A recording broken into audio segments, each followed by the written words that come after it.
tous. Bonjour à tous. Aujourd'hui, nous allons vous parler d'ADN vampire d'Élodie Locke-Béatrix. Élodie Locke-Béatrix a fait des études de droit et de journalisme. Elle a travaillé notamment dans des services médiatiques et elle est aussi auteure d'un livre jeunesse.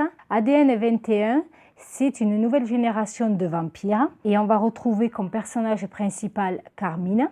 Donc ces vampires sont nés sous assistance médicale. Carmine, qui est une jeune adolescente, qui est venue s'installer avec ses parents en Écosse sur une terre pro-homme.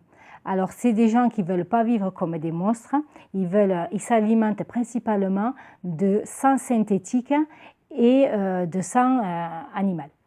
Donc, depuis qu'ils sont arrivés dans cette ville, il y a des assassinats qui ont lieu et ils sont de plus en plus répétés et donc ça met la puce à l'oreille à Carmine et à sa nouvelle bande d'amis et ils vont partir mener l'enquête. À partir de là va s'installer donc le polar puisqu'on va mener l'enquête avec ses amis. Donc dans ce groupe, bien évidemment, il va y avoir Gary qui lui est un humain. Ils vont tomber amoureux tous les deux.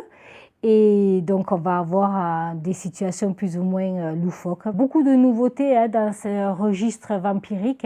On va retrouver également l'élément crise d'adolescence qui tourne autour de Carmine parce que bien évidemment, ses parents sont dans l'incompréhension, ils ne la comprennent pas, elle est mal dans sa peau et puis en plus, elle doit gérer ses nouveaux dons.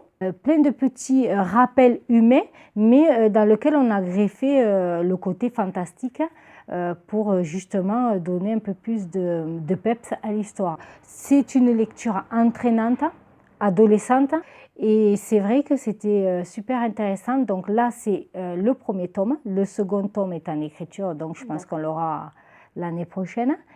Et voilà, c'était une super découverte, franchement. Si vous voulez de la nouveauté du côté des vampires, si vous voulez un roman policier mais romantique en même temps, on vous conseille ADN Vampire. Bon, mais on vous dit bonne lecture et à bientôt. À bientôt.